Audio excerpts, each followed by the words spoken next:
சட்டவிரோத பணப்பரிமாற்ற தடை சட்ட வழக்கில் வங்கி ஆவணங்களை வழங்கக் கோரி முன்னாள் அமைச்சர் செந்தில் பாலாஜி தொடர்ந்த வழக்கு. இந்த வழக்கு மீது ஜூலை 8ஆம் தேதி உத்தரவு பிறப்பிக்கப்படும் என்று சென்னை முதன்மை அமர்வு நீதிமன்றம் உத்தரவு பிறப்பித்திருக்கிறது.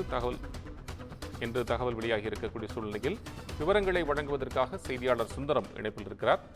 சுந்தரம், இப்போ இந்த செந்தில் பாலாஜி வழக்கில் அவர் ஏற்கனவே ஆவணங்களை தேட்டு தாக்கல் செய்த வழக்கில் இப்போ என்ன தகவல் வந்திருக்கு? கண்டிப்பாக கோபால், அதாவது சட்டவிரோத பண பரிமாற்ற வழக்கிலிருந்து தன்னை விடுவிக்க கோரி முன்னாள் அமைச்சர் செந்தில் பாலாஜி தாக்கல் செய்த மனு மீதான உத்தரவை தள்ளி வைக்க கோரி செந்தில் பாலாஜி தரப்பில் 3 புதிய மனுக்கள் தாக்கல் செய்யப்பட்டுள்ளது.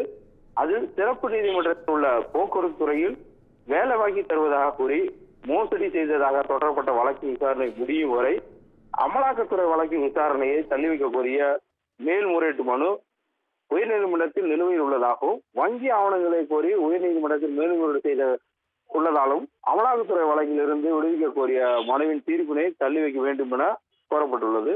மேலும் நீதிமன்ற உத்தரவின்படி வழங்கப்பட்ட வங்கி ஆவணங்களில் வேறுபாடுகள் உள்ளதால் விடுபட்ட ஆவணங்களை வழங்க உத்தரவிட வேண்டும் எனவும் தெரிவிக்கப்பட்டிருந்தது. இந்த மனுக்கள் நீதிபதி அள்ளி முன்பு விசாரணை வந்தபோது செந்தில் பாலாஜி தரப்பில் ஆஜரான வழக்கறிஞர் தற்போது வரை தங்களுக்கு வங்கி தொடர்பான விடுபட்ட ஆவணங்களை வழங்கவில்லை என தெரிவித்தார். இருதரப்பு வாதங்களும் நிறைவடைந்த நிலையில் வங்கி தொடர்பான ஆவணங்களை வழங்க கோரி செந்தில் பாலாஜி தாக்கல் செய்த மனு மீதான உத்தரவை ஜூலை 8ஆம் தேதிக்கு தள்ளி வைத்தார் நீதிபதி அள்ளி.